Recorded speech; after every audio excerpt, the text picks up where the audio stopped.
All right, and we are live, episode 2 of the UnderGroundMics Hangouts on Hangouts podcast. And we got some new faces. And hold on. Okay. And too many old faces. We got some new faces. This is going to be a good show. We have hopefully 2 more guests should be popping on, so should be great. So thank you guys for checking out.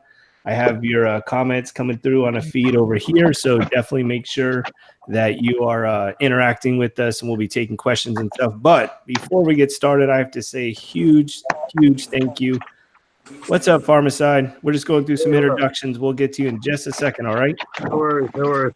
So I want to start off first by saying thank you we had over 100 views, and I think we have like 26 or 27 subscribers, and for only being open, like our channel's only been going for a week, and literally it was the first show that was done on it. So thank you very much.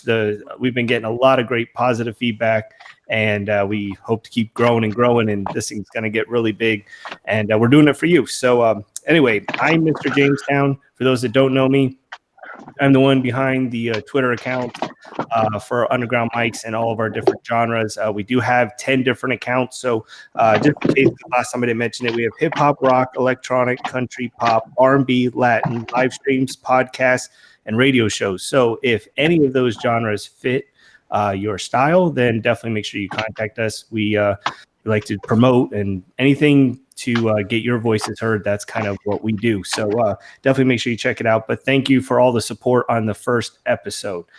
So who wants to kick off the introductions? We're going to do a little bit different this time. So, of course, tell us who you are. Tell us what kind of music you make, or your what you do, that type of thing. And just to give us some talking, let's just see, favorite movie or TV show, either now or when you were growing up. So, all right. Who's going to start it off? How did I know it was going to be neighborhood vampire? How did I know it was going to be you? Japanese animation star. Because my mouth is too loud for any of you. No, all right. No, before I get too self-indulgent. Anyways, Monsters and Vampires. It's the one and only Drearia. I make goth rock and dark wave music. You might also know me as the head of the Dark Wave, an independent music collective on the rise. And then I am the main face behind behind the group Alterity. And so I've been going around for a bit, and I think I've given my whole shedaddle about that already. But so yeah, I'm here. I'm going with all of that. And favorite movie, The Omen. Absolutely crazy and amazing film. And I tend to enjoy 70s horror and all that. Like Suspiria is another one. But The Omen is one of those that's like it just builds up its whole concept, and it just executes it really well. And the whole idea of this Antichrist figure being this child, it's scary. All right, who wants to go next? We'll go down the line, maybe. Yeah. Well, the lines will be different for everybody, I think. Oh. Go ahead, Kittenhead. Hey, I'm Kivy from Kittenhead, and Kittenhead is a rock band, punk, rock, verging on metal at times. We don't really stay in a box, so we do what we do, and y'all get to deal with it. So, and I would say probably my favorite movie is The Hunger, because David Bowie, Catherine Deneuve, Susan Sarandon. I mean, how can you top that? And vampires. I think I remember that movie most, actually, not for the movie itself, but more for that opening scene with Peter Murphy and Bauhaus doing Bela Lugosi's dead. Yeah, and the music from it is great too. So yeah, it's an awesome. The cinematography is outstanding. It's beautiful. It's this gorgeously shot piece of film that is also a horror flick. So Yeah, and honestly, David Bowie as an actor has always been a godsend, and honestly, David Bowie in general has always been. Yes, exactly.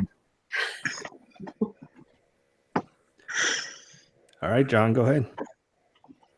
All right, I'm John. I'm with 1111, which is a marketing company, but I have a lot of background. I played music, played the guitar. That I played with band 44 Down years ago. Also doing a podcast. I'm getting into that. You can see I got the cool little overlay here going. Mr. Johnny Vegas. That's right. That's it. You got me. That's right. That's right. I've been around originally from New York, but I've been in Vegas. I've been around Pittsburgh. My Pittsburgh people know me too. Orlando's my home. Orlando's my heart. But love music. Always love music. Love marketing. Love design. That sort of thing. Always been around it. As I said, my company 1111 focuses on marketing, and really right now, of course, podcasting is all the rage. So here I am getting into this, and Mr. James down here has been gracious enough to invite me back again after my last experience. We talked a little bit about some of my music. Guns N' Roses, my number one band, and my number one movie has got to be Fight Club, without question. The wisdom that comes out of that movie, man, shoot, can't even imagine. But that's my number one movie. Very cool. All right, Farmacyde, welcome to the show. Thank you. First of all, I have to apologize for all the shifting I've been doing. I lost my my view of everybody because I was trying to get the hang of this Hangouts, and I kind of lost the whole picture for a few minutes. I was trying to get all that back, but I'm back now. But for me, one of the number one shows growing up was probably Laurel and Hardy. My parents and everybody, we watched that all the time. So it was like Laurel and Hardy, Jackie Gleason, stuff like that. We watched that all the time, and I still watch them to this day. As for bands, if I had to pick one first and foremost, it'd probably be either Rush or Black Sabbath, for different but the same reasons. Kick ass. I feel like Black Sabbath is one of those bands that has not got enough credit for how long it's lasted. Like honestly, they had the Ozzy era, they had the Dio era, they had Ian Gillan, and then they had that other singer whose name I can't remember for the life of me, but they were great as well.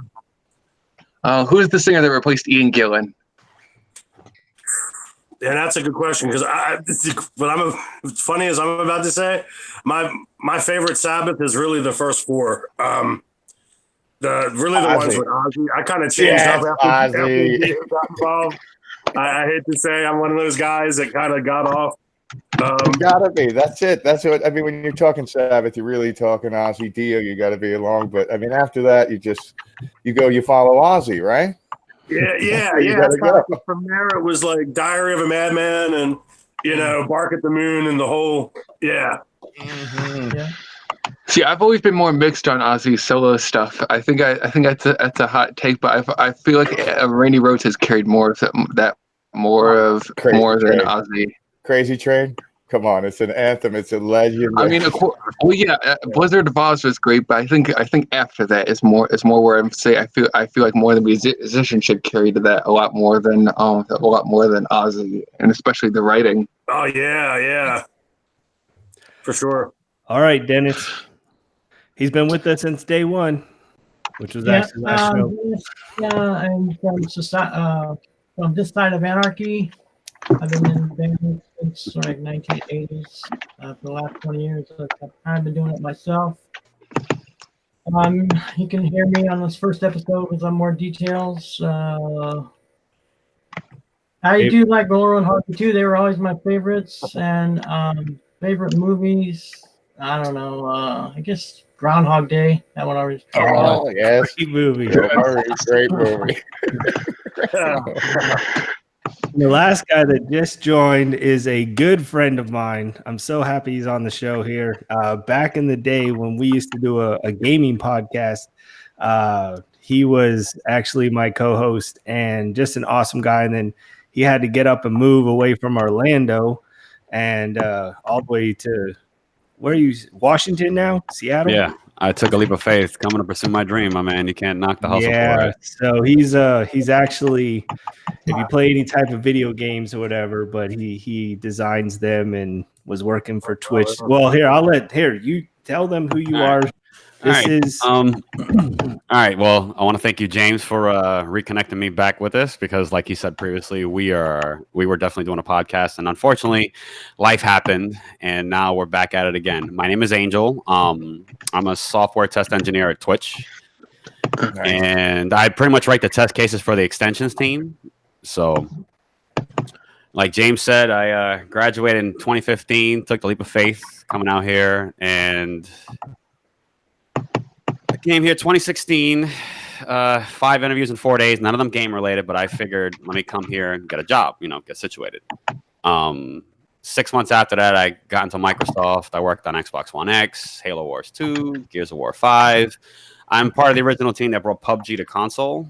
So, I've done a lot since I've been here, and James knows that. He's been following my stuff now. So, and now my contract is getting ready to end at Twitch, so I'm looking into something else. So we'll see. Currently enrolled for my master's in public relations because I'm done with QA. I'm done with it. I am. I've learned in the minimum time of doing it that it's not for me. I'm a people person. Even my buddies at Twitch, little managers, they're like, why are you in QA? You know all these streamers, you know all these people. We went to TwitchCon. I knew everyone there. And they're just like, yeah, no, you need to get out of QA. So, like I said, my contract getting ready to end, which is a bummer. But you know what? I'm going to come back, but I'm going to come back for the position that I want, not QA anymore because it's way too much of a nightmare. Well, your setup looks awesome, man. Oh, thank you. I see you got the painting. Yeah, I finally got it after a year. After a year of trying to get that damn thing here.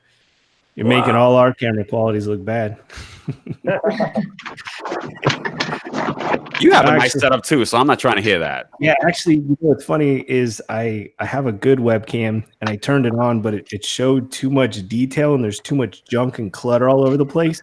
So I put it back on the lower camera so that this way it because I'm like, I didn't shave. It's like, so we'll put it on your cheek. No, but so this is one of the cool things about the show is I don't want it just to be artists. Like I want it to be content creators, streamers, and because he actually streams just about every day. Well, I don't know. It's about half streams and half the time it's sorry, not streaming today, but well, no, I know. Between the dentist appointments and everything else, man, I'm all done with my appointments though. No, I try to make a constant schedule because with me taking the masters online, it's going to occupy a lot of my time. Yeah. So between that and streaming, I'm like, okay, and I'm this close to being an affiliate. I didn't realize how close I was to actually applying for partnership at Twitch. I'm only like maybe 10 to 15 viewers away, and I'm just like, holy crap! Like I didn't realize I was that close. Twitch, go into that. How do you get? What does that mean? And how do you get that? So the way partnerships work on Twitch, you have affiliate now, which is it's a lower subversion, if you will. It gives the people that are almost at that mark the opportunity to still receive income. So the moment you hit like affiliate or partner, they give you a 1099. You got to put all your, W-2, all that stuff in your W-4 info. So that way they can actually pay you based on people subscribing to, hey, look, I love your content. I want to pay you for it. So that way you can keep doing it. And that's literally how it rolls. And then people can like donate and stuff. Yeah, they can donate. They can send cheer bits. What I want to do is because of the fact that I worked with a lot of the extensions teams on Twitch, I want to indirectly kind of sell their stuff for them, because they knew I was really good at marketing. Like I did so good at PAX, and they had me work PAX last year that they flew me out to TwitchCon. So because I made their stuff work, and I made their stuff work. Like you see the shirt, Twitch Arcade. That's where one of the extensions that I worked for on Twitch. So what I want to do is the moment I get affiliated and partnered, I can talk to them more because then they can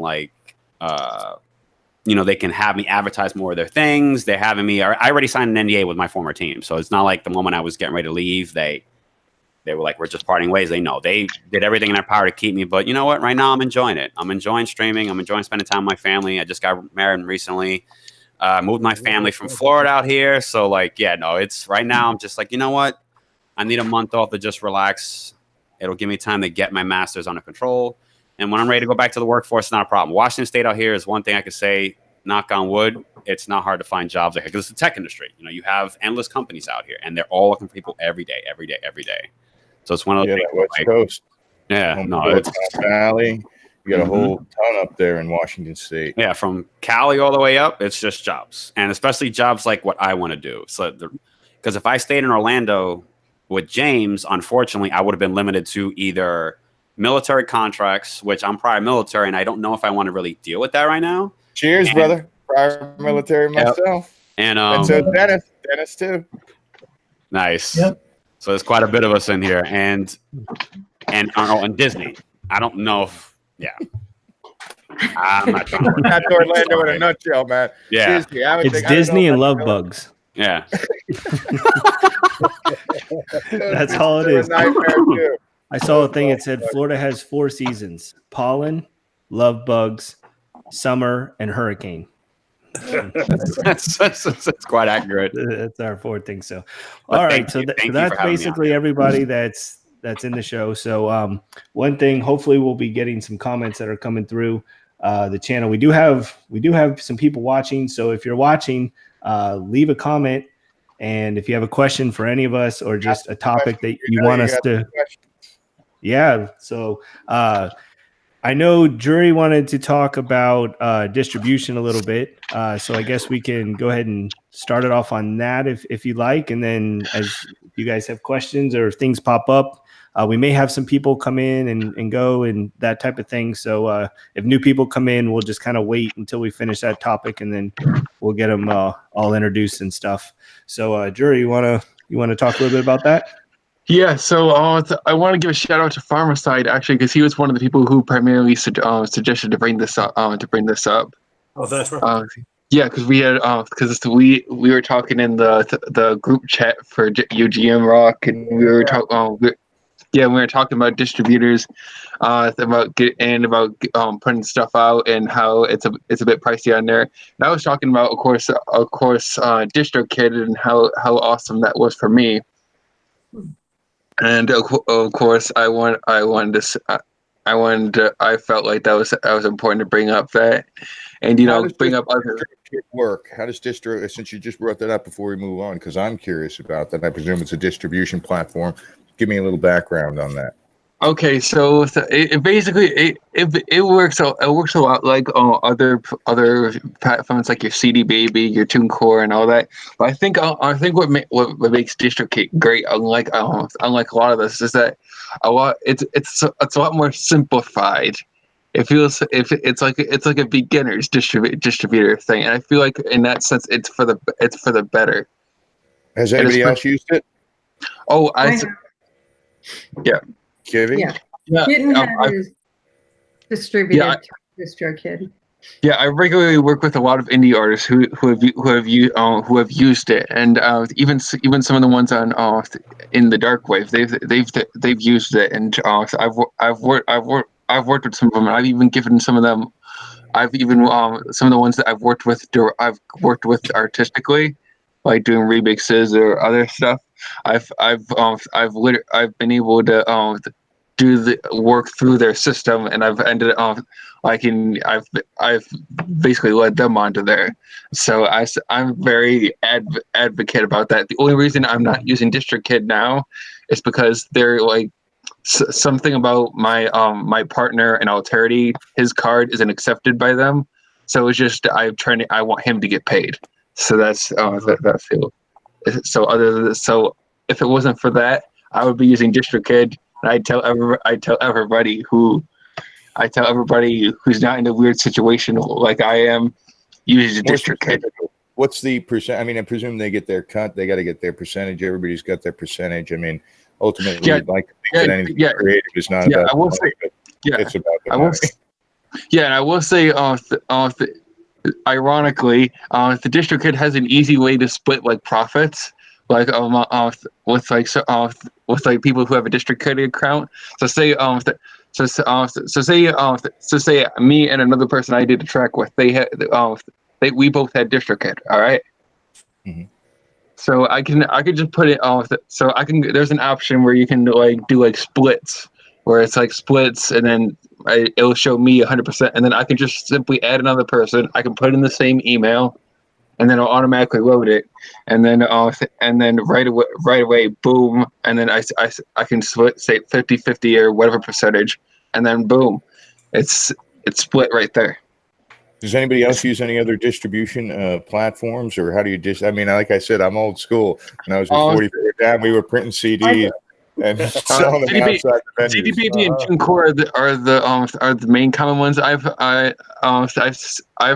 heard about, and I've looked into CD Baby, and I've used TuneCore. And I would say with TuneCore, one of my big issues with it is that it's kind of convoluted. And in the way that it works, and I think one of my issues with it, along with CD Baby as well, the pricing, and this is the big thing I want to talk about here. So one of the big things I like about DistroKid is you can do as many releases as you want, and it's like it's technically 20 a year, but 30 a year for the plan that I think is the best. But like but still like you 30 guys distributing your music out there besides this platform. Anybody else got CDs, or we using SoundCloud? How we getting music out? Yeah, I'm using CD Baby, and I've done it for like 10 years, and I've never had any problem with it. But if you release often, it does get expensive.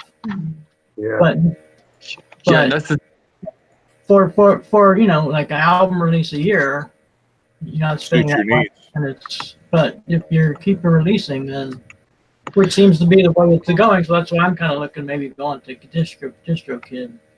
Yeah, and that's the thing that I really like about DistroKid is that is as I said, it's just one consistent price for as many releases as you like, and that's the big thing. So you pay one price and then you can just release whatever you want. Yeah. Yeah, and the other thing is, expensive? like TuneCore, with TuneCore or some of the others, you have to pay extra for distributing to different platforms. Whereas with DistroKid, it's all of their platforms. So it's like Spotify and SoundCloud, iTunes. Yeah, the only nice. Go through and select the places you want it to go. It just goes to everyone, and that's what he's talking about is the $30 a year. It's just everything. So for $30, you get unlimited. 30 a year. That's good. That's pretty good. That's not bad. Yeah, and another thing as well that CD Baby doesn't have that that DistroKid does have, it enables uploading to Instagram story, and this so basically your songs can get tagged and recognized on Instagram and all that kind of stuff. I don't know the full details, but I do know that's good stuff. And CD Baby. CD Baby's got that now too, because I can do that on my Instagram stories. I type in my music and it comes up. Okay, is CD Baby about the same price? Are they all about $30? No, it's different on it's different actually. It's very different pricing. And the thing is that CD Baby and TuneCore, they do their pricing per album and per single. Right. Yeah. On my last EP, I spent like 120, I think, to put it out on CD Baby, the one that comes out in June anyway. And it's that's the thing. I think you can get up to like 15 songs on an album. Beyond that, you got to do a double album, and I don't know if there's more money involved in that or not because I've just done EPs so far.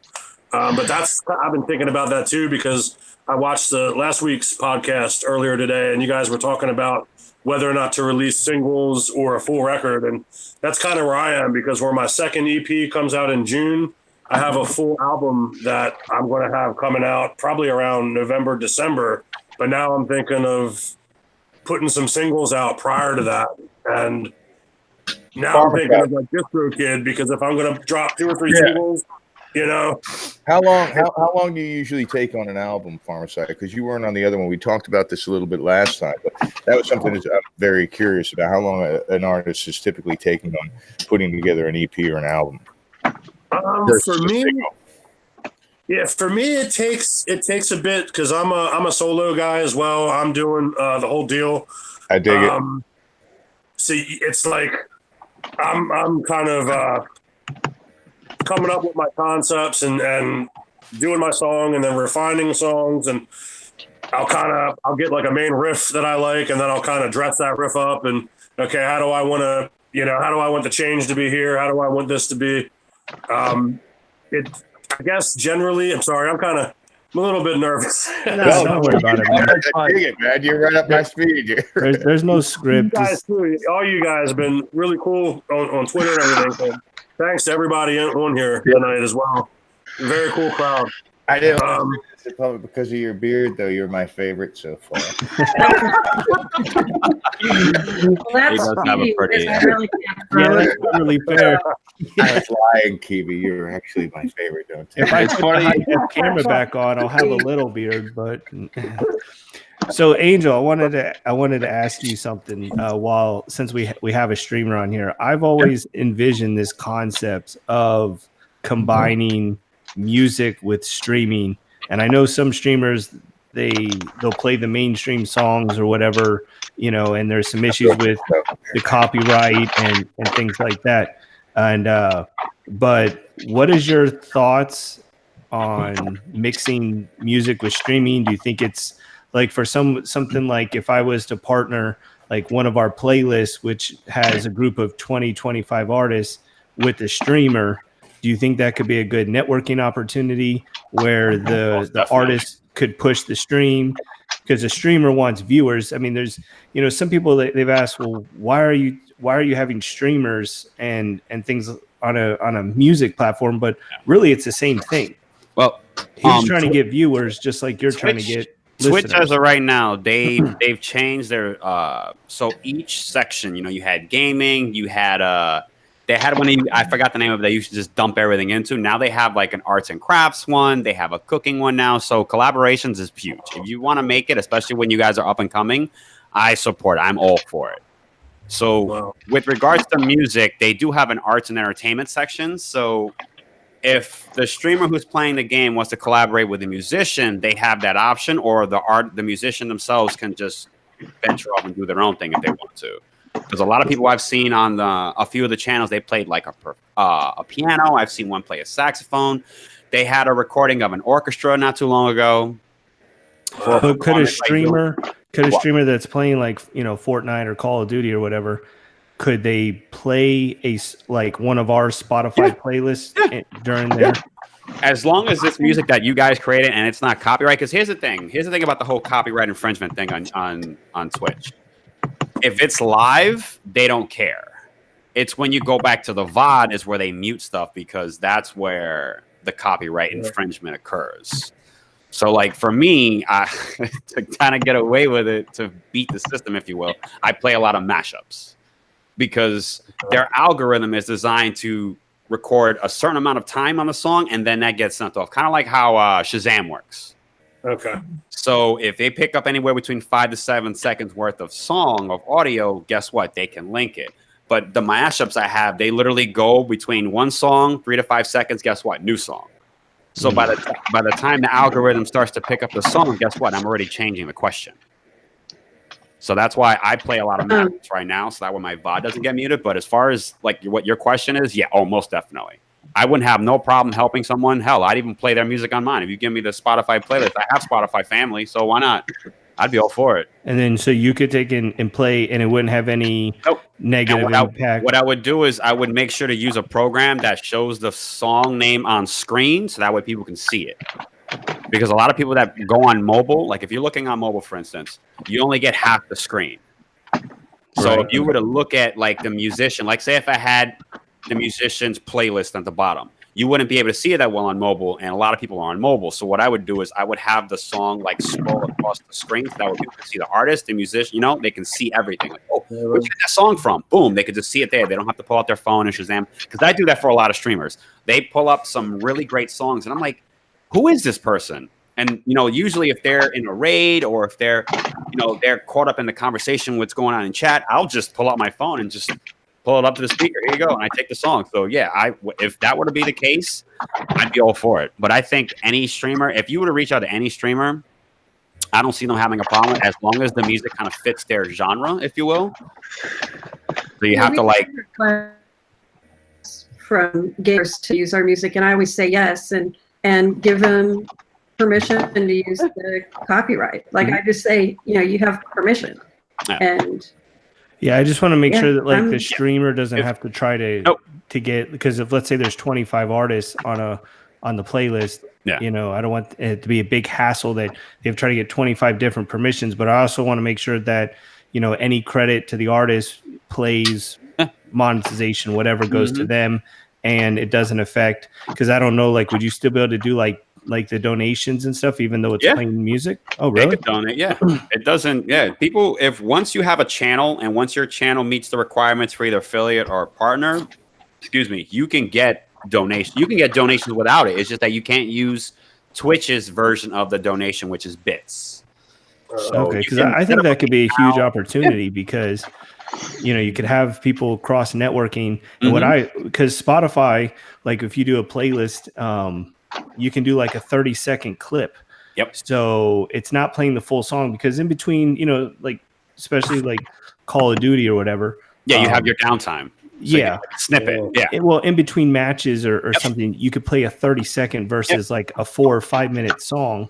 May kind of throw off the. Oh, I do that during Mortal Kombat if I'm playing online. Between the rolling rounds of whoever the opponent is, I play the snip of those songs. Mortal Kombat 11, baby. Mortal Kombat 11 just came out, right? Good stuff. Drearia, what you doing over there, man? You cleaning your bedroom? Oh no! Sorry, somebody came in the room. That's all. Oh, okay. You got to find that mute button, buddy. Yeah, no, I didn't. I didn't really have a time to hit the mute button. Okay. Yeah, because I don't know. I think it would be really, really neat because, you know, the playlist, the artists on the playlist could have their music played on a gaming stream, which is going to be new fans for the artist.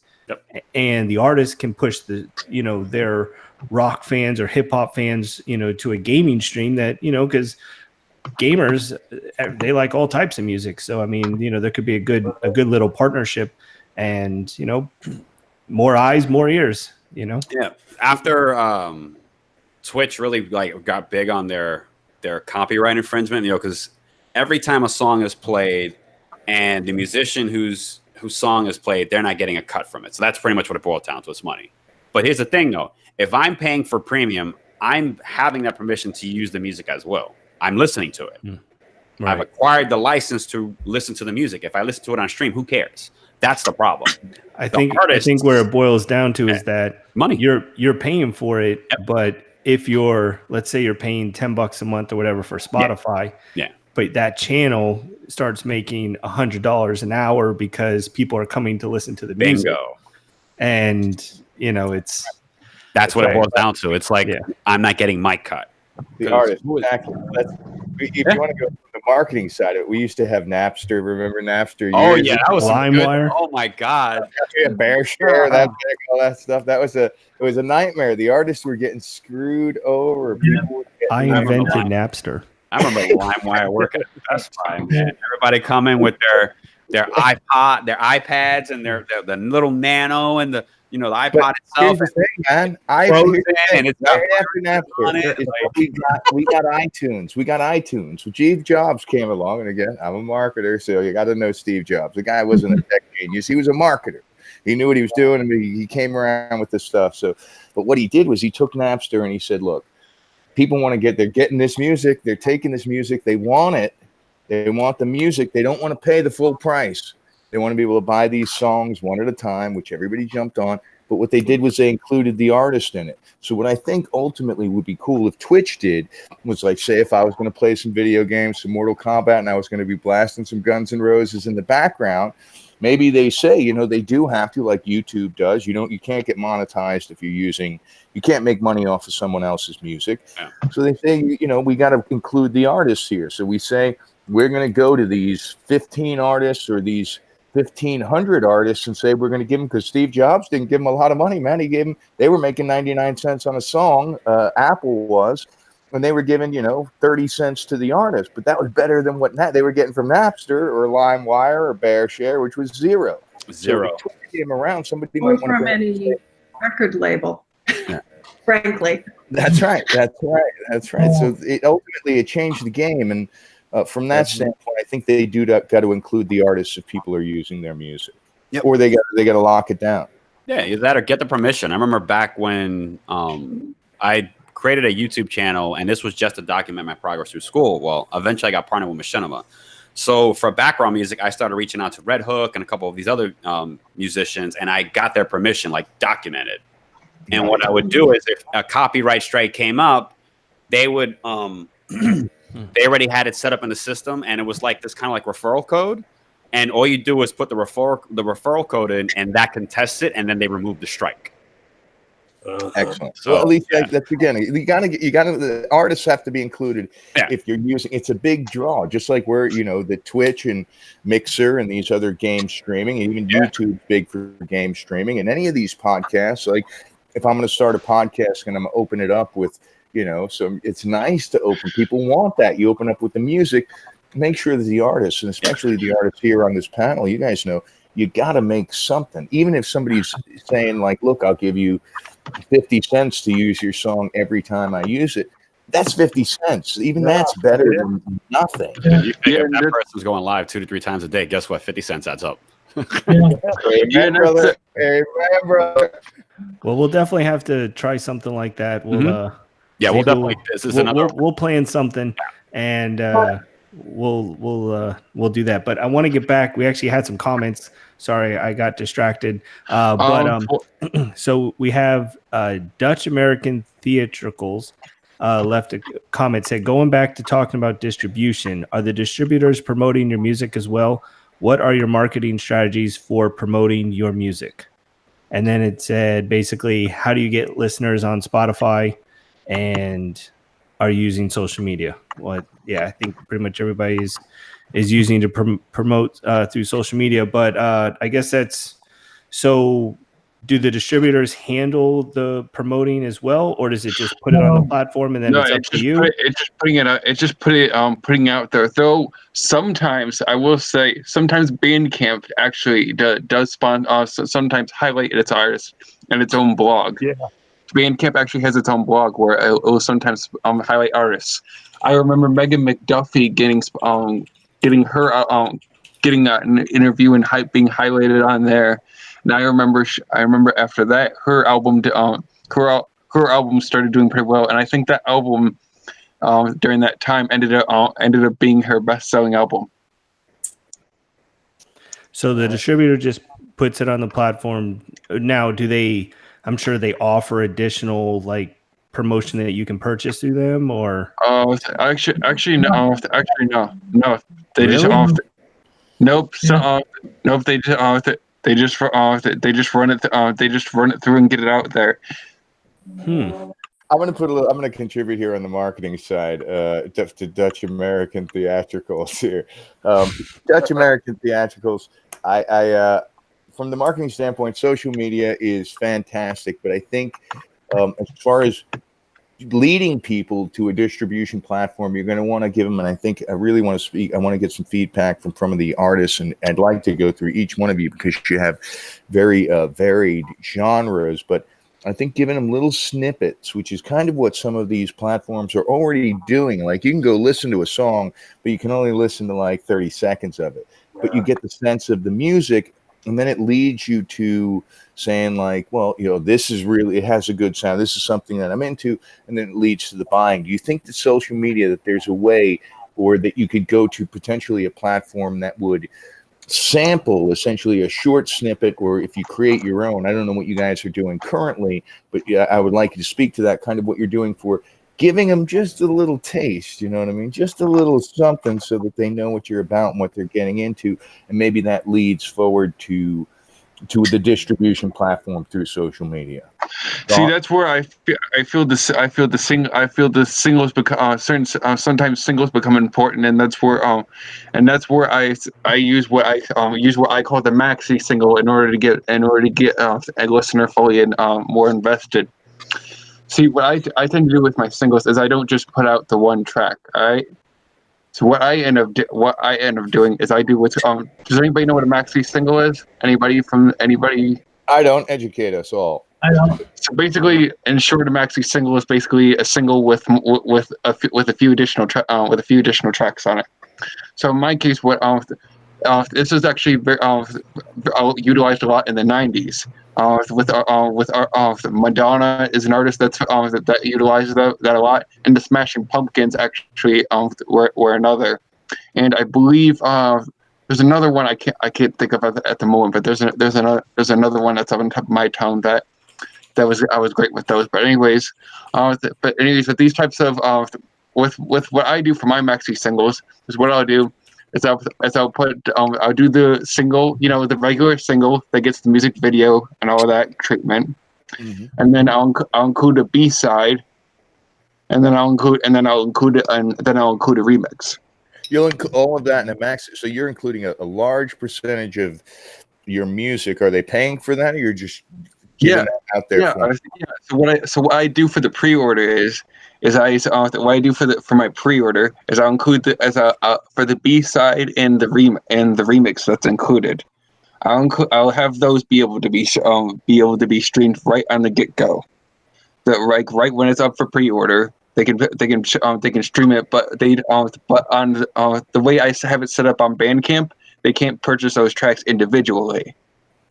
So they have to purchase they have to pre-order or you have to pre-order or purchase the whole single, which I just include for the price of just the regular $1 for just the song as a whole.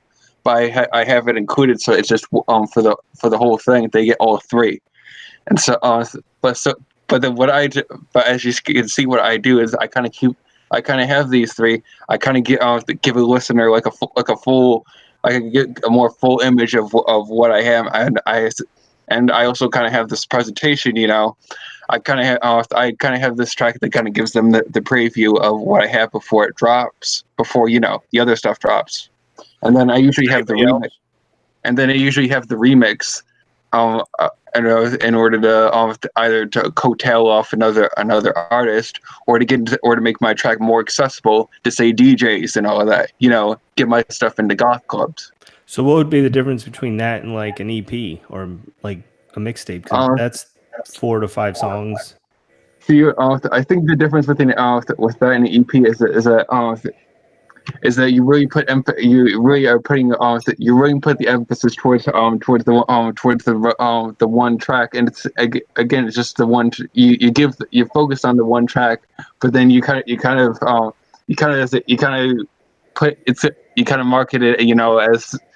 market it as have this other stuff attached to it, and you kind of are like, and usually you put it in relation to that song. It kind of gives the listener a full image, of what this era is about. So you're saying that, so basically you're releasing one single, but you have several versions of the single, whereas with an EP, you have 5 different songs on the EP. Yeah, pretty much. Okay, that makes more sense now. Okay. So we have a Dutch American theatrical. Thank you for the comments here. So he has a response. So he said, so if I wanted to find a specific original artist, let's say a rock band that writes 90s styles music, where would I look for that? How do I connect to lesser known artists with original music? Well, if you want a great place to connect with lesser known artists, I have a great platform Well, first called of all, Underground Mics that I can Well, connect you with a bunch of different artists. You're in the right spot, baby. You're in the Yeah, right you have spot came there. across the right chat, buddy. I think one of the great things as well is actually Bandcamp itself. Going back to Bandcamp, it has like there's like certain tags. Like when you look at like an artist, you can tag like what certain genres and tags underneath them. Like like a lot of the synthwave artists, they'll do like 80s and then synthwave and then synth pop and all that stuff. And for me, I'll always have the gothic, the dark wave, and just slapdash all of that, And I think that's and that tends to be a good way for me to find hidden talents, because oftentimes what I'll do to discover artists and to find new talents that I want to get into, I'll click a tag of something that I want to look into, and then I'll be able to find the latest. I will be able to find some of the more popular releases, and then I'll be able to also find the most recently uploaded. So with no filter, just the most recently uploaded, just right then and there. And so then you really get off the deep end, and it's kind of fun actually, especially when you get to like really obscure genre, like say Witch House, for anybody who knows that genre. I have a question. Speaking to this kind of, where would, and I'd like it from everybody, because you guys are far more, like I said, I dabbled, but you guys are far more on this. Where do you feel you've had the greatest success? And I'm speaking financially again. Let's keep it as it is. Financially, where you've had the greatest success acquiring new fans or a larger percentage of people. Is it in the clubs? Is it in the bars? Is it on Spotify? Is it on Facebook? Is it, where have you seen like, well, I got 15 people show up at the bars that I'm playing, but I got 380 followers on Facebook, and then they lead to a bigger group. I'd like to kind of get, at least from your band's experience, and even on the Twitch side, because I know that there's social media also on Twitch, but I'd like to find out, where do you build your fan base from? Excuse me. See, for me, the two big ones for me have of course, when you talk about profit, Bandcamp has always been one where I've acquired the most profit out of that. That's where people purchase the stuff the most, for me at least. And then when it comes to an audience, Twitter is the big one for me. Twitter. That's because of all the communities and circles around there. And that's the thing. And the thing is because Twitter has a lot of inside circles around it, and that's and because of the way it's set up, it's easy to have these sort of gathering of these sort of little circles, say UGM rock, and then what's called synth fam, and then. And so, these sort of the circles kind of gather around, and I've been able to find myself accidentally running into some of those, and that's Bandcamp's where your big one, is what you're saying. Bandcamp's where you're getting your big. Yeah. So what about you guys? What about you other guys? What do you guys think? Go ahead, quiet Dennis. We got Johnny Vegas and quiet Dennis. Well, right now I kind of been concentrating more on promoting through Twitter since January, and I've seen my Spotify go up a lot. So that's basically where I've been concentrating on, and I've seen a response. So I haven't really concentrated on Bandcamp, or a little bit, but not much, YouTube, but definitely Twitter's been working. Yeah, Twitter. I feel like is that kind of platform, but that's where I'm saying I feel like combining Twitter with Bandcamp, and using that, leveraging that out. I tend to see more of those artists willing to get more people willing to fork out money, on that. And then because Bandcamp is often like pay what you want, sometimes you get a little bit extra out of that. Yeah. Yeah. What about you, Farmacyde? Start on Bandcamp more. For me, well, first to answer John's first question about how long it takes me to do an EP, I feel like a politician. Wait, that was back on episode 1, wasn't it? Hold on, let me get that. Well, at least you remembered to reply and answer it. Yeah. About 2 weeks a song, roughly. I can bang out a song in a day if I really am working, but to refine it and to get it tight and to make it recordable, about 2 weeks. Yeah, and I get that. But moving forward with, so I don't keep on talking, but moving forward with this new question here. For me, honestly, this is all new. I'm like, I was like an old school type musician. Like I'm from back in the day and played in like the 90s. And like my biggest seeing like any kind of real financial like money from it is from playing clubs and from putting out flyers and having a stack of cassette tapes that you're selling and stuff like that. I joined Twitter really in January of this year, just a few months back. And I don't have a Twitter. What's that? You need a Twitter. Yes, John. Johnny Vegas, you need a Twitter. You need Twitter if you're going to market. All right, back to Farmacyde. Put one in the chat if John should get a Twitter. John should get Twitter. It's peer pressure. All of us are going to point at you. Yeah, we're all going to sit here and wait while you set up your Twitter. Twitter's where it's at. Social media is. If the Farmacyde got one, then I'll say, all right, I'll get a Twitter. Now I'll get there. I will tell you, like, Twitter is the main account that we really have seen. What's that? I want to know where he gets the bulk of his fans from. He's new to this thing. He just jumped on Twitter. I'm just new to this whole scene. You know what I mean? We're a little bit more old school, I think. But where did the bulk of is it playing live then, brother? You know, to be honest with you, I'm coming from a different sense. I haven't played live in years, man. I was like, I'm disabled. And I actually got into this whole thing because I was playing in bands online. There was this site called My Online Band.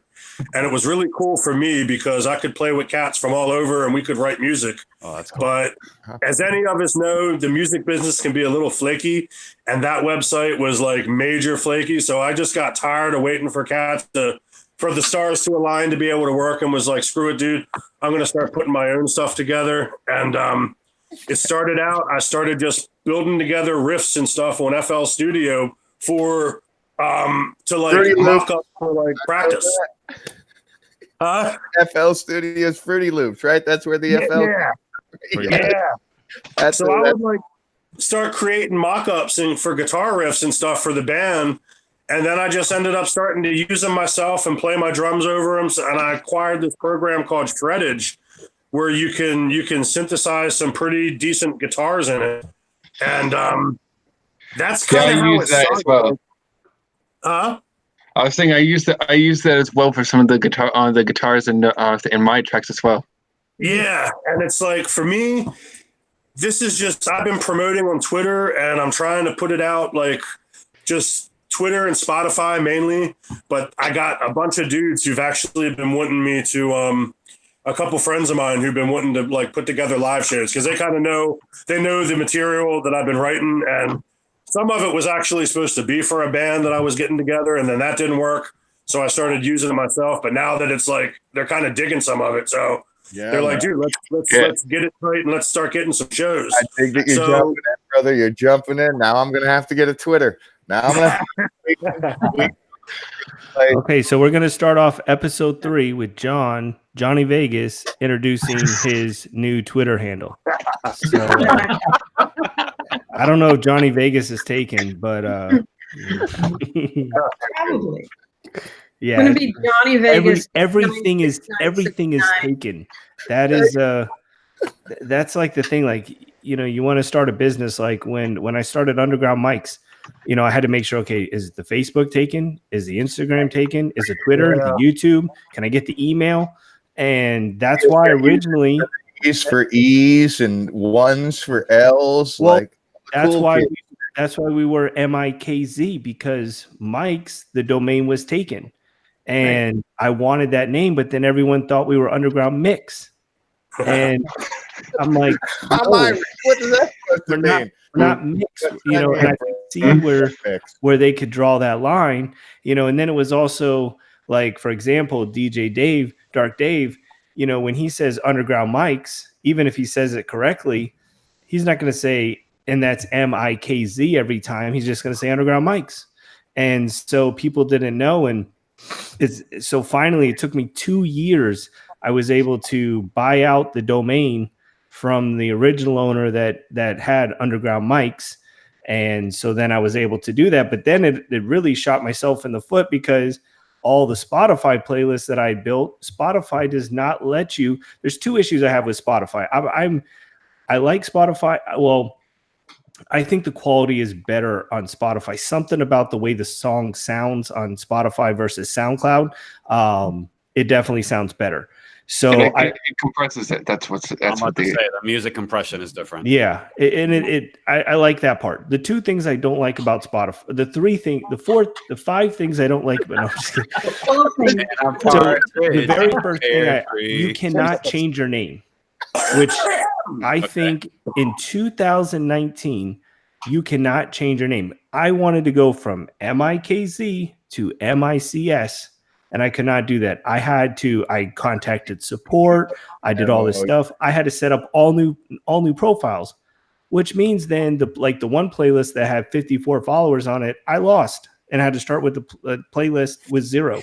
And it was at this thing where it's like, do I do it or do I not do it? But then I just started thinking, well, the longer I wait, the more followers I'm going to lose. So I might as well bite the bullet now and do it. So that was one issue I had. The other issue that I have, and it affects just about everybody in this playlist or in this chat, is you cannot link a specific song in a playlist. You can only list the artist page or the platform or the whole playlist. So for example, when I send out the tweets, I can't say check out this song on this playlist in hopes that person listens to some other songs on the playlist. I can't do that. I can only list your page or the whole playlist, which means it plays the very first song and it'll be in the same rotation. So I contacted Spotify and they said, put it in their little feedback, put it in the suggestion box, and which I did. And that's why I tweeted it out a lot to you guys to thumbs it up. And it's gotten like, I don't know, almost 100 votes. Like, obviously people want this. So hopefully one day it allows us to do that, because it makes it really hard I want to promote the playlist and I promote it separately. I promote the playlist as a whole, and then I link the tweets to your guys' page so you guys get, followers as well. But it's just annoying. It's like, that's just two things that really, really bother me about Spotify. So Spotify, if you're watching this video, change it. Fix it. Change it. I got 4 viewers in here right now, okay? No, but I mean, don't you feel in 2019 like that's not like crazy requests? I don't feel. I think that should be something that's pretty standard in 2019. Yeah. Well, I mean, we're Kitten Head LA because there's a woman in the Midwest making kitten head bands.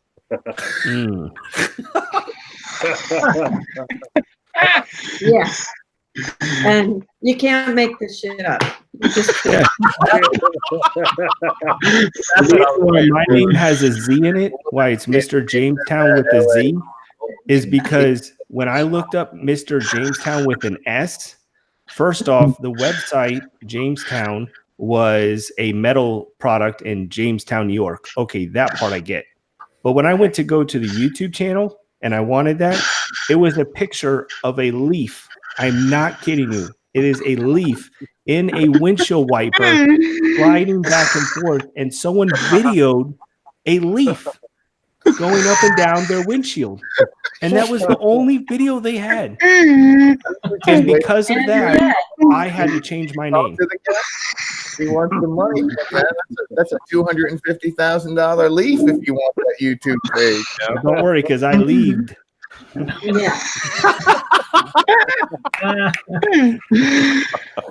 No, I'm not doing that, but Okay, that's crazy. no, Okay, so no, but did legit. anybody Also get too. topics? Did anybody get Oh, topics from people Oh that? no, but I have my story too. Okay, let's hear it.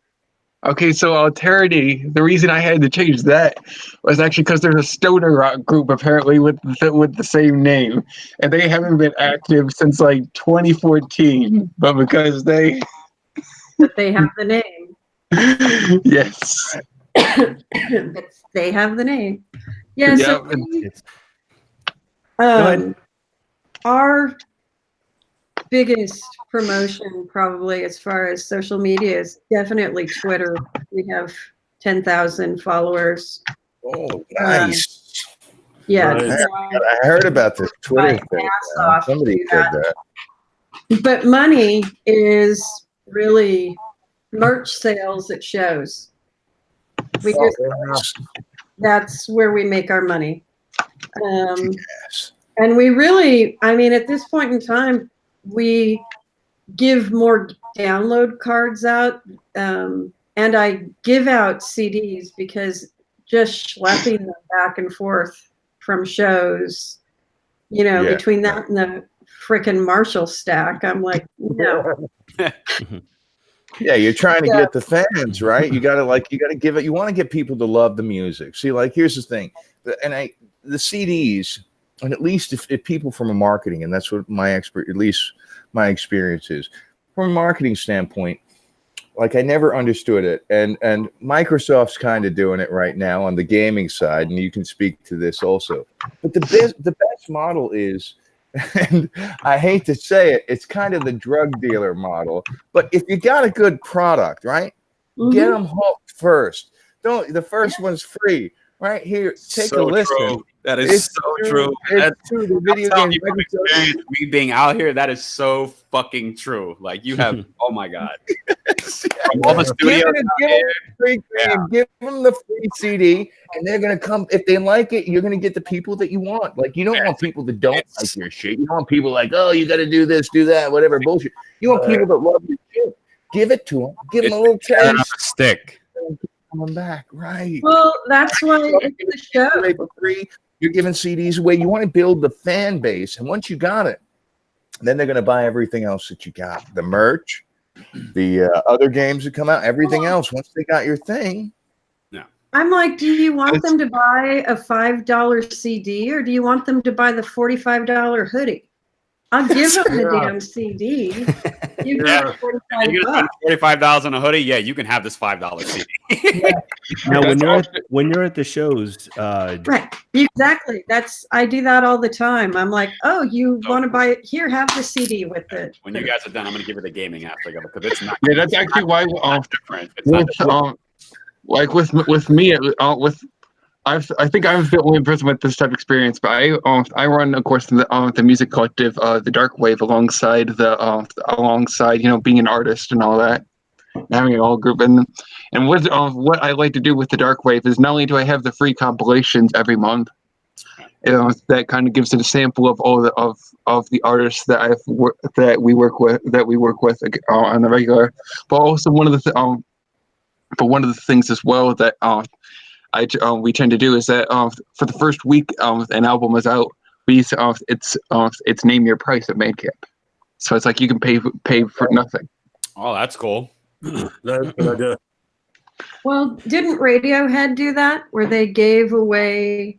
Yeah. Well, yeah. CD and you just had to It's a similar thing. Yeah, it's a similar thing, but that's where it's like, well, it's like we'll put it out for the first week while the first week all the hype is going around this project, and it's like people just picking it up, and they can pay whatever they and just put in whatever they like, and the cool thing is about it is that some of those people that we've acquired fans from this stuff usually at least I've noticed at one point they end up paying way more than what we would have ended up putting the regular price as after that 1 week, like at least at one point. So I remember because usually for an album, usually I'll put it out usually after that 1 week I'll put it up as $5. And I remember one time during one of those first weeks they got it for $10. they fought out one of the fans that I acquired from acquired from early back, and that's the thing. It all keeps coming back, you know. You kind of keep give them in, and then once they're more invested, they're gonna put in a lot more in. Yep. Now going back to the shows, do you guys record your shows? Because I've seen some videos, but do you guys like record your performances when you're on when you're performing? Like, do you put them on YouTube or anything? We do. Do you get a good response from that too? Yes. And that's probably the place that I would say we really need to up our game is our music videos. Because really at this point in time, YouTube is the place where people go look for music. And you know, we have a one camera phone video of 3 songs. Each one of them have over 500 views, and they've never been freaking promoted at all. You know, so well, that's one thing we're definitely getting ready to launch a big push on the YouTube side. That's one of the reasons why I wanted to take and start these podcasts and stuff, is because we're going to have different channels that we're not only going to be promoting people's music on Spotify, but their music videos. And we're going to be putting that on our YouTube channel to try to push your guys' music and stuff, just like we do with the playlist. So hopefully, you know, we'll be able to send people your way. That's a big thing. We really, that's like a big focus that I want to get started on this year too. So, and, okay, that's good to know. Yeah, I've been trying to do that with the Dark Wave as well. I've been working on a YouTube channel for that, and I've been working on the idea of possibly doing monthly of doing like sort of like DJ like DJ mixes of all the stuff that we've been featuring on there, you know, or like at least some sort of like mix of like, you know, samples of the stuff of the stuff that we've been putting a shot on. And I think that's one of the big things is, for these type of platforms. So I think YouTube is going to be a real big thing to push. So I know that's one of the things I'm sure that helps with Alterity as well, with its image, with the horror image, is that we tend to push with the videos. We work with Donnie Ewer Juan, and and we tend to, you know, work with this sort of darker side of you know, marketing out our music, you know, and it kind of sets the whole tone for the whole 90s dark wave aesthetic that we got. Well, I will say that having a film crew at your event is definitely a great way, because when I had a friend that I was kind of he called me a manager, but I was more of just like a friend trying to promote him. This was before I even had Underground Mics, and actually where the whole idea sparked. But anyway, he was a hip hop artist, and we tried different things. And one really nice thing was that we're in Orlando, and Great One knows about this, but there's a school called Full Sail, and they do a lot with gaming, but they also do a lot in, you know, video and that type of thing. They're real big on music too, entertainment. Yeah. Not to interrupt. So because he was a student there was actually a thing that you could like partner up, because they would have these like school projects and stuff they would have to do where they'd have to film something or whatever. And because he went to school there, he became friends with a lot of people. Well, I had a full-blown Full Sail video team come shoot one of, you know, my friend's performance. Nice. And so he gets on stage, and you know, he's an upcoming artist and things like that too. And the next thing you know, I got 5 cameramen, you know, taking and filming around the stage and stuff like that. And of course, everybody's like, you know, who is this guy? They're going to pay a lot more attention when you see a full film crew. You know, I mean, of course, people are going to have cell phones and that type of thing. But I mean, when you have the sliders and you have the like gigantic, you see all that on the tripod, like, all right, exactly. Yeah. So he was able to generate a lot of, you know, exposure on himself, you know, just because of that. And it didn't cost us a single penny, because they needed it for a school project. Plus, you know, they were kind of friends, so it didn't cost us anything. And we were able to, you know, both kind of use each other to, they got their school project and he got some good exposure. So I know everybody probably doesn't have a school like that. I mean, I'm sure there's even a community college or something. I'm sure they have something, but that may be a good avenue to kind of look into to see, or maybe someone who's just getting out in, doing video or things like that. Maybe you can work a deal with them that you'll wear a t-shirt advertising the person videoing in exchange for them videoing your performance or something. Yep. That could be a good networking possibility right there. I think another good platform as well that some people underestimate in terms of both in terms of artistic overall, and I also say this for electronic artists looking for vocalists as well. Yeah. Fiverr. That's Fiverr, and it seems weird to point that out, but that's actually where I ended up finding Donnie, the director that I work with consistently on my videos. He's cheap and he's fantastic.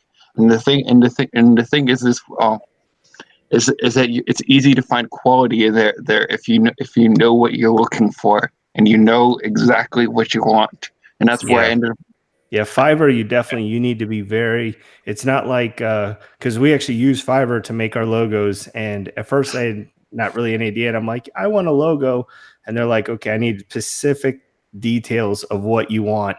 And, but yeah, within 24 hours, I had the logo and stuff, but I had to really figure it out. But yeah, Fiverr can take and Fiverr can be really good.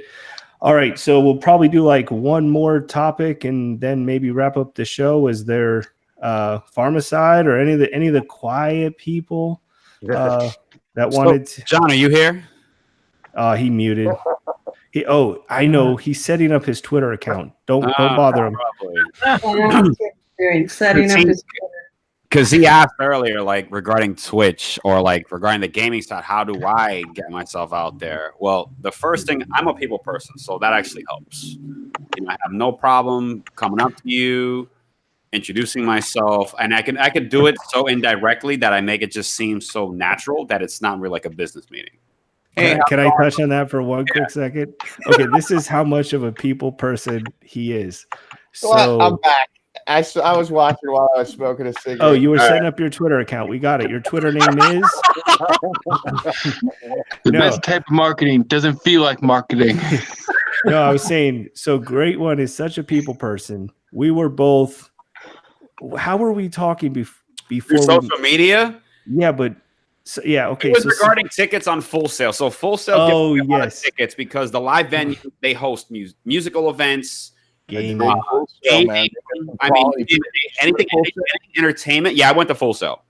Nice, man. I know people out of it. Hey, post 9/11s were paid for it, so yeah. So we had two people that had only talked on social media. Great One and myself. Yep.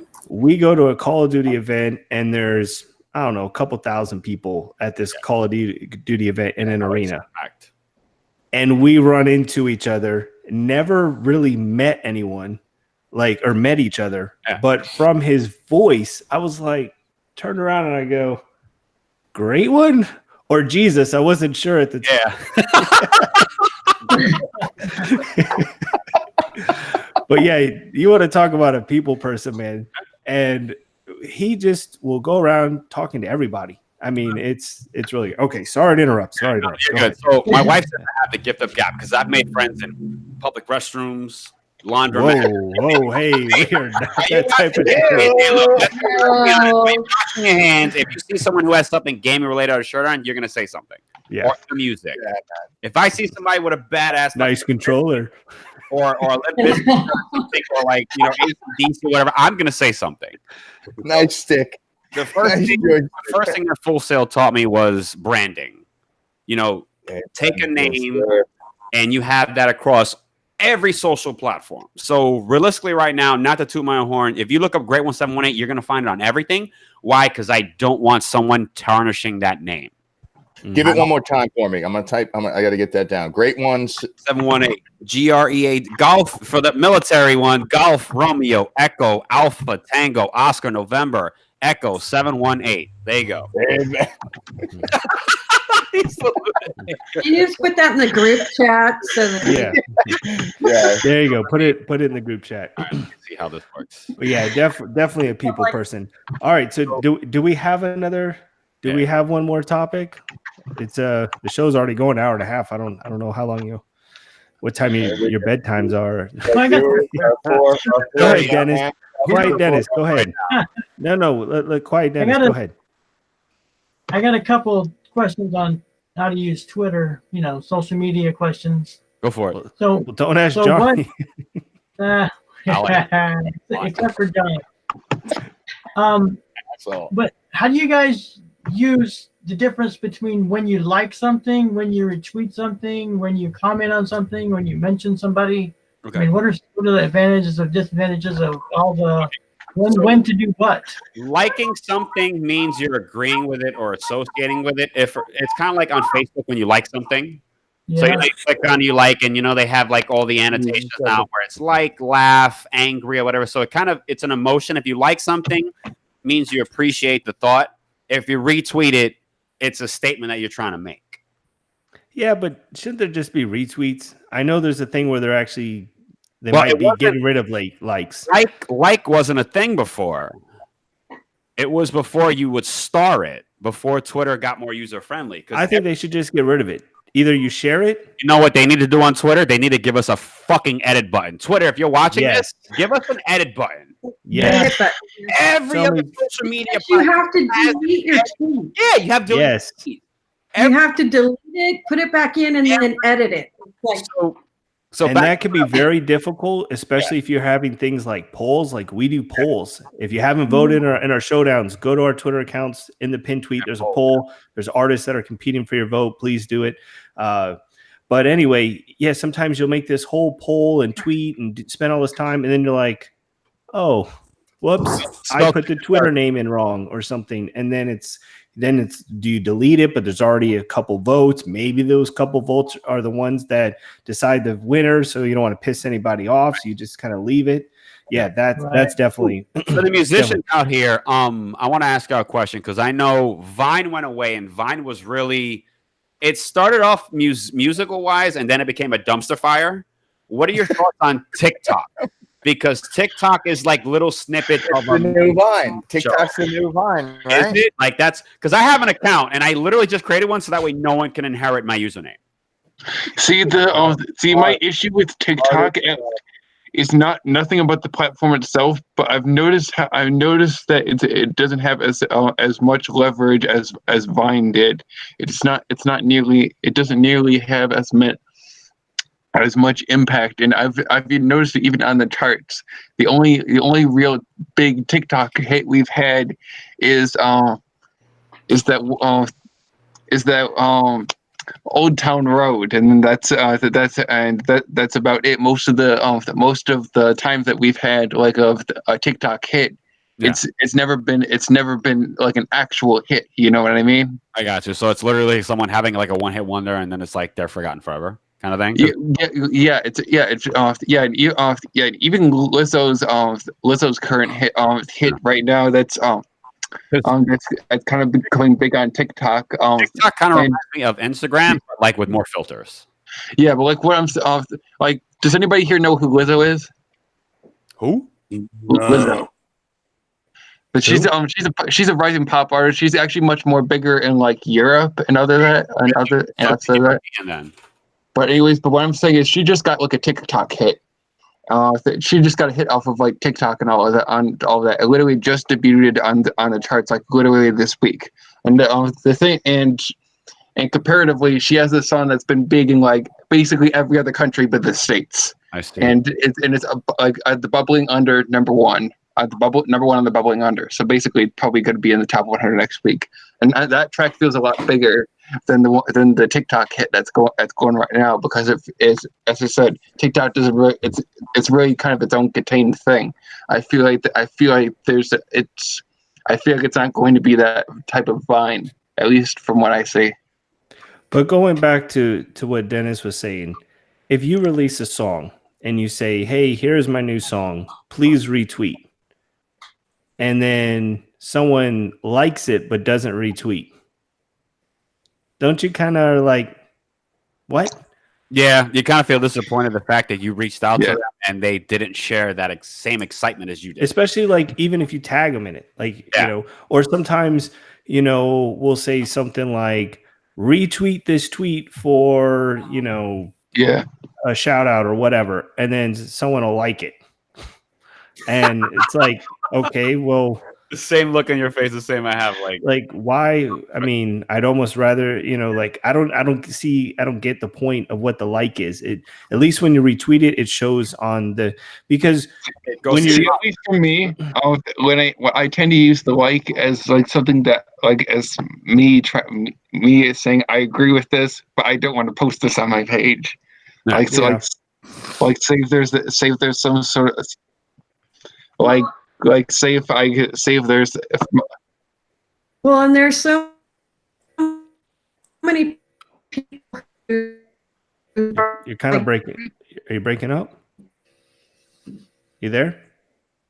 Are we she's breaking up? Are you No. breaking up everything right now? Over. Can you hear us? Anyways, what I was saying is like so like so I saw a tweet today about the whole Alabama thing, you know, and you know I don't want to talk about that on my timeline, of course, but I have my own super strong opinions on that whole thing. So I see something I agree with, if I don't want to post it, I'll hit that like button. I'll smash that like button. It's more of an acknowledgement, but keep it. Yeah. Are you? I are you would. I back? agree. With the thing. Yeah, it's raining here, and I'm in California. So when it rains in California, everything stops, including the internet. It reminds me. Ah. So, Is it raining? Well, hey, I'd So- rather it be raining than fire, so let it rain. Well, it's true. We got any questions from the peanut gallery? I'm going to jump in here if you're about to close this thing out. And I'm going to shout out to, I think one of our viewers is a Stephanie. And I think she has a question for us. Stephanie, you better jump in here because I'm calling you out. All right, you can wait for it. We can continue on. But I think she's going to jump in here. I think she had a question for somebody here. Okay. All right. you know, so one of the things that I do with Twitter is the two things that I've noticed about promoting music.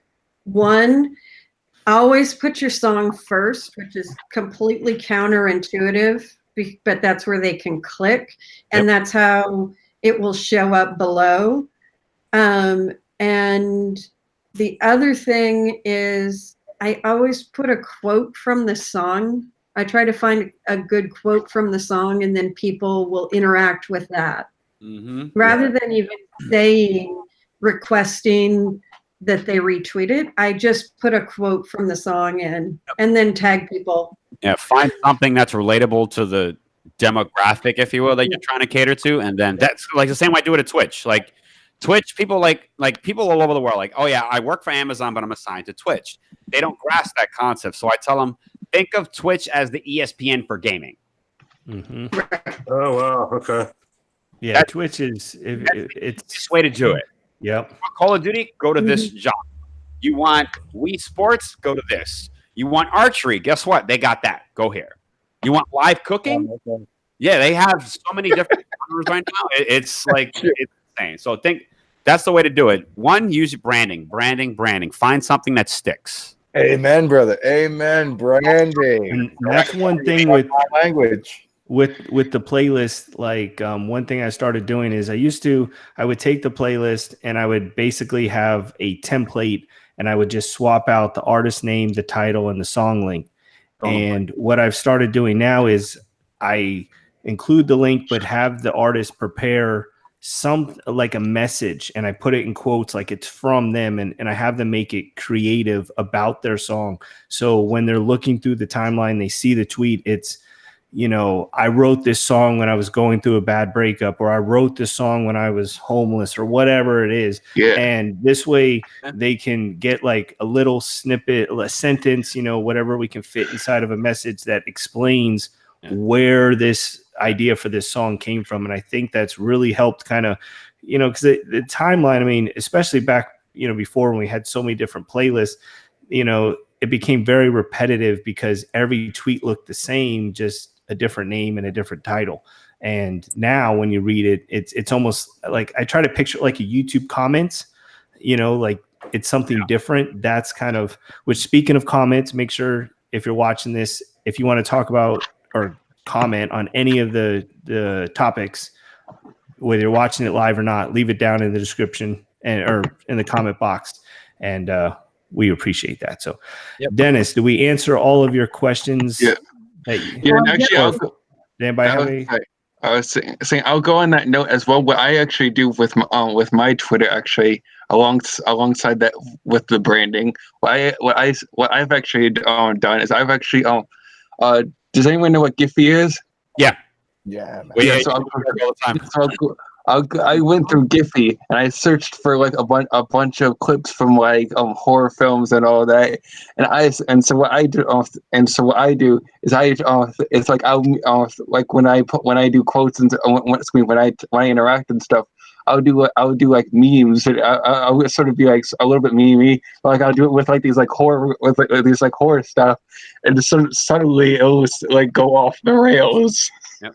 So many times. So question for any of you out there with regarding profession wise, do any of you have a LinkedIn?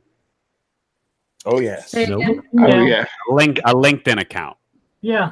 Oh, LinkedIn. Because music, not even music, let's just say the entertainment industry. You go on LinkedIn, people reach out to you so much. Like the moment my contract was ending with Amazon, I kid you not, T-Mobile reach out to me. Boeing, HBO, Wow. Pinterest. The one thing I regret finding out, I turned down a job for 6 months at $57 an hour. Yeah. And it was I just put my LinkedIn over there for the group chat for guests here, but yeah, man. I turned it down because I wanted to stay with Twitch, and I'm gonna go back to Twitch. I'm just getting my master stuff done, getting the public relations stuff situated because it's a whole nother language out there, like it is. And I know. My sister just got a bachelor's in that kind of, and I think in some of that stuff. If I remember it's really good. But back to John, back to what you were saying. I'm going to answer your question real quick with regarding Twitch. You said, how do we go about marketing ourselves and everything? Yes. We use every social media platform known to man. Fucking A. That's 2019. All right. Here's where we're at. Twitch, Twitter, YouTube, because YouTube it's frowned upon if you make a YouTube video with your Twitch link. But think about it. Is it frowned upon? It is frowned upon. Here's why. Because YouTube was starting to they were starting to hit people with copyright strikes for that because you're advertising them to go to their competitor. And here's why I'm so grateful to Twitch. And this is just a little history lesson for you. Twitch started out as Justin TV. It was just one game. One game. It was literally World of Warcraft. That's gotta be the one. That was what Justin TV was. When Twitch became a thing to where like anyone can post to it, YouTube redesigned their whole site to go with gaming. So you have YouTube gaming. You have Beam, which used to be on Xbox. That's a history lesson for you. Now it's Mixer, yes. Mixer. Facebook made a gaming platform. Yes. Wow. And so did live TV. And amongst others, I'm going to keep going. Think of Twitch as the iPhone for smartphones. They designed one concept. It wasn't perfect. It worked extremely well. And what they do, they copy paste and then they cater to a different demographic. Standing on the shoulders of giants. Standing on the shoulders of a giant. That's why, like, seeing what these platforms can do and what social media can do, because here's the reason why I love Twitch. I've seen people almost lose their homes and see people raise thousands of dollars for them. St. Jude, don't even get me started with that. They do St. Jude stuff. I love it. Week every month. They do stuff for 9/11. I mean, any kind of charity service you could think of, gaming as a whole, there's money in there. Good things. Good things. Look at what you don't even have to like video games, but you know what the hell Fortnite is. And Twitch kind of forces that engagement because it's a live video. It's like being on a phone call. Like you're forced to talk to the other person if they ask you a question. you figure if someone pops in and they say something, I'll acknowledge them, do what I'm doing, keep the conversation going, and go right back to what I'm doing. Yeah, and that's where when I was talking with John on here. I remember him talking. I was telling them that there was a good community for a Japanese card game that I was into at a time that got me into all that darker stuff. But anyways, so there used to be a few Twitch gamers in there that would go and play over there, and so there'd be this platform where it was sort of like an online version of that game. So anyway, we'd be on there, and everybody would be talking smack and all that, and you'd have these people gathering over there, and just making silly remarks and all that. It would just be a good time and gathering a good amount of people over there, and everybody gathered. And the following on Twitch, I mean, video games as a whole is just exploded. It just became a sport. It became an e-sport. I mean, but before, I mean, I remember like when I was growing up, video games as for nerds. You did it. Now it's like people are considering it as a profession when they're in middle school. Like, I'm going to be a professional gamer, and now they're not getting as much resistance as they used to. 10 years ago, you said, I'm going to take and be a professional gamer. You would get a ton of.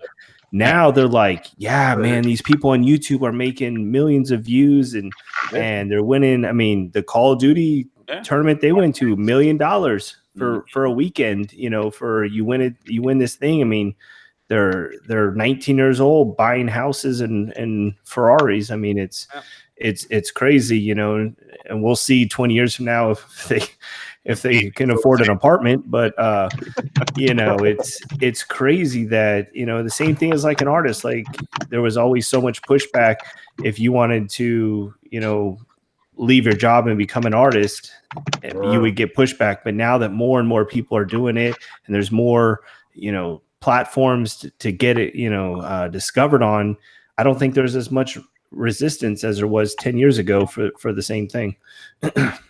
We got actors and actresses, big famous people. I mean, look at some of these movies, Grand Theft Auto. These are big celebrities. You guys watch Game of Thrones, right? No. Yeah. Well, all right. Everyone here kind of knows. So Jon Snow. I'll watch Game of Thrones when he gets a Twitter.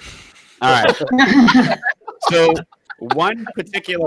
I'm so pissed at Game of Thrones. I just can't even. Yeah, I hear a bunch of people are upset about it. That's why I'm not even going to start episode 1. It's not about the coffee cup, although Starbucks sucks.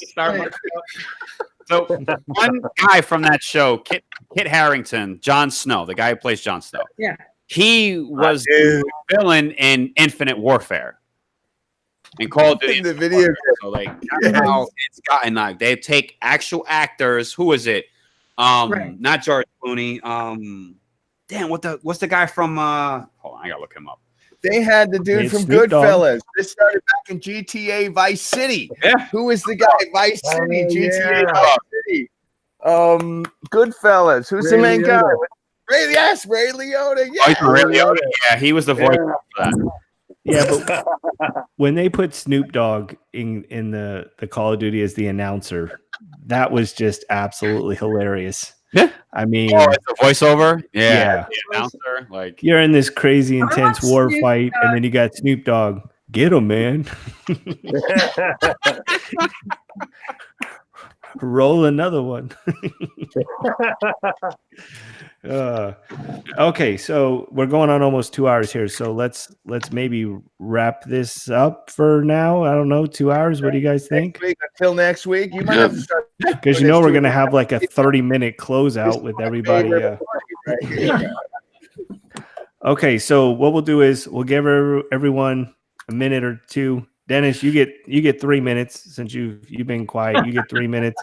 But if you want, just tell everybody, what you do, how they can find you, your social medias, things like that. Just, whatever it is that you want to say. And if you have something you're promoting, something coming out, whatever it is, platform is yours. So Dennis, you take it away. You can find everything at thissideofanarchy.com. All the social media links. I'm on Twitter, Instagram, Facebook, name it. It's up there. Work on my EP. Should be out. Hopefully, I'll finish it this month. Maybe it'll be out next month. I'm still planning it. And that's about it. And one thing, hold on. And one thing, hold on. I forgot last episode. I'm sorry. I'm going to go back and do it. But if you guys can send me all of your links, I will put it down in the description because I didn't do it last time.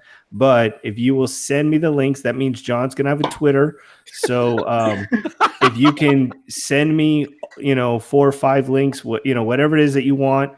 And I'll kind of list everybody with like a little description so that this way people watching the video, because especially as the show gets bigger and bigger, people are going to want to come back and see episode 1 and episode 2 and stuff. So, but you can just send me your links and I'll save them. So if you guys are repeat guests, I'll take it, I'll have it, and I'll include it in the description. But I'll only do it if John sets up a Twitter by next show. So, okay. John, do I need to set up a Twitter for you? Like, Farmacyde, take it away. Everybody's against me. Go ahead, Farmacyde. Tweet. I'm gonna have to start tweeting. I do. It's like stoner rock, heavy metal, kind of hardcore-ish, surfy, jazzy. It brings a lot in, but it's heavy. Basically just metal. I just call it just metal. I got an EP, just came out on Bandcamp, and it's out on Spotify, iTunes, everything else. June 25th. It's called Sinquisition. Also wanted to mention from earlier, Bandcamp has a thing where you can do download cards. You can make like free download cards. And I always keep some of them in my wallet. And if I ever run into anybody who's even remotely looks like they're into metal, I'll toss one out to them. Hey, you like metal? Here's a download card. I got my EP just came out, and that seems to work for me a little bit. I've driven actually a couple CD sales on Bandcamp through doing that. And but other than that, thanks for having me. I love UnderGroundMics is awesome. And yeah, you got to come back every Wednesday. Definitely just the Wednesdays you can make it, man. Mm-hmm. Although I don't know what we're gonna do because we can only fit 8 slots. So eventually, it's good. Let's fill them up. We got the regulars here, man. I need to back just to the beard at least. Shit, taste the music, man, brother. I dig it. Right on, brother. That's right. Fucking Rolling Rock. That was Rolling Rock. All right, who's up next? I'm responding to Kiwi. All right, who's next? Who's next? Who's next? I'll go next. Everybody's being quiet. Here. Well, Dennis already went, so he's done for the night. Like, right there. There you go. One of the coolest things that I've gotten is let's see if you can. Oh wait, hold on. We're gonna have nice. That's right. Nice. Hold on, you guys can't. There we go.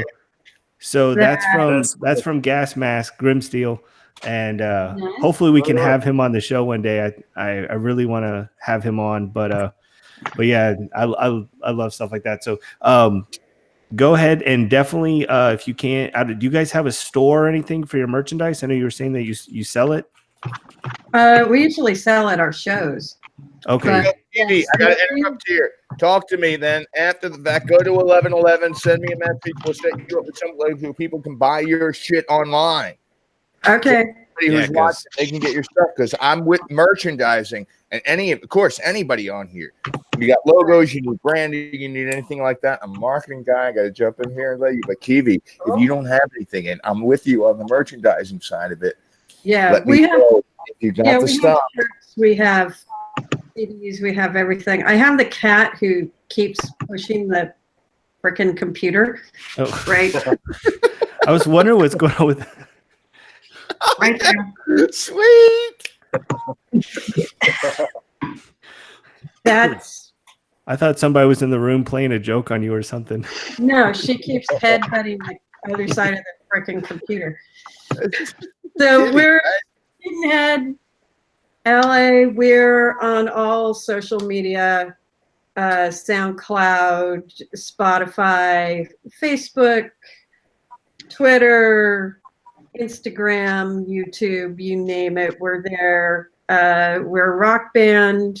We put on kick-ass live shows. We're all over the place. And we have a good time. You have to come to Orlando. We just went through the Southwest. So we did a 14-day tour and 13 shows. Wow. Don't hit the Southeast, right? What voice? Yeah. So that's what we do. And thank you for having me. Had a great time. You guys all are too much fucking back, right? We got back. Awesome. That would be great. We're filling it up. All right, Drearia, you being quiet. All right, so I am Drearia Music. I am Alterity Music, and I am the Dark Wave Cult on Twitter, Instagram, and Facebook. I also have alteritymusic.com. The Alterity's up and coming single, and He Will Always Be, will drop on Friday. That's coming with a music video that's going to premiere on midnight. When? And midnight on Friday, the 17th. Shit. Yep. I am super excited for this one. It is Alterity's darkest single to date, and definitely leans with a lot more groove than before. I'm honestly thinking this is going to be one that might do us a bit of good in owning the image that I'm looking to slowly move the group towards. And also, I will mention as well for Drearia as well. I will mention this exclusively on the UnderGroundMics podcast. Yes. The next Drearia album, Second Coming, is actually now available for pre-order on Bandcamp and will be dropping on May 31st. You heard it here first. And we'll put a link down in the description if they want to pre-order it. We'll have a link down there for them. So just make sure you guys send it to me on Twitter, and for everybody, or for John, you can send it through Facebook. All right, great one. I know you don't have any album releases coming out, but want to tell what you stream. You got a Twitch channel? Yeah, I got a Twitch channel. So my What you username. All right, so that way, for those who don't know me, my name is Angel. I am a 3D art student that I went to Full Sail. I graduated, and now I'm out here in Washington. I currently stream 8 a.m. to 2 p.m. Monday through Saturday. Sundays are usually off. Wednesdays I usually take off depending on what's going on. But at Great1718, GREATONE 718. I am more of an influencer now on social media wise because I am getting out of QA, and let's see what holds, because I've done a lot of stuff on Microsoft. I did a lot of stuff on Amazon, and I am having a blast at Twitch. So yeah, Twitch is the future, man. I know Twitch is a. Here's the thing, music. Twitch. So did you see what music transfers to Twitch?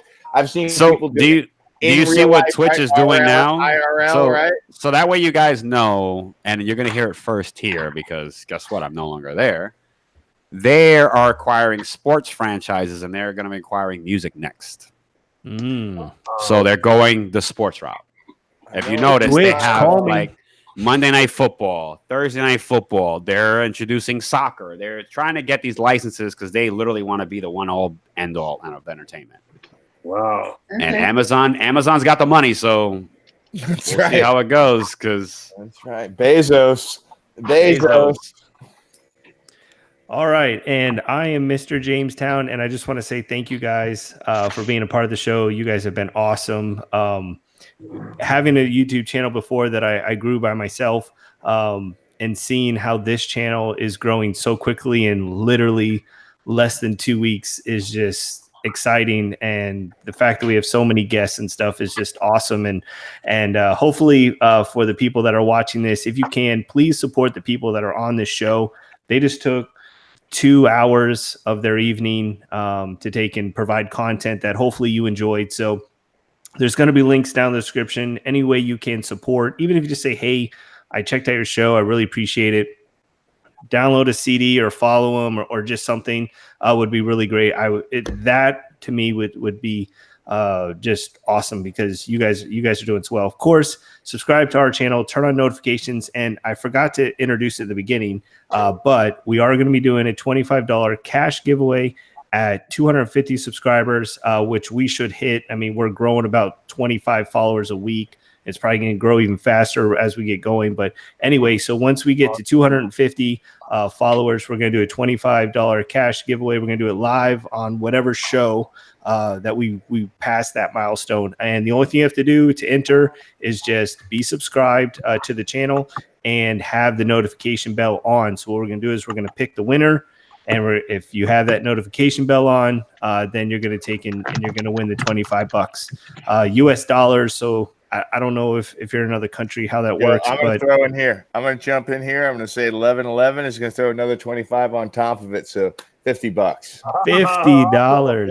All right. Look at that. We're marketing, aren't we?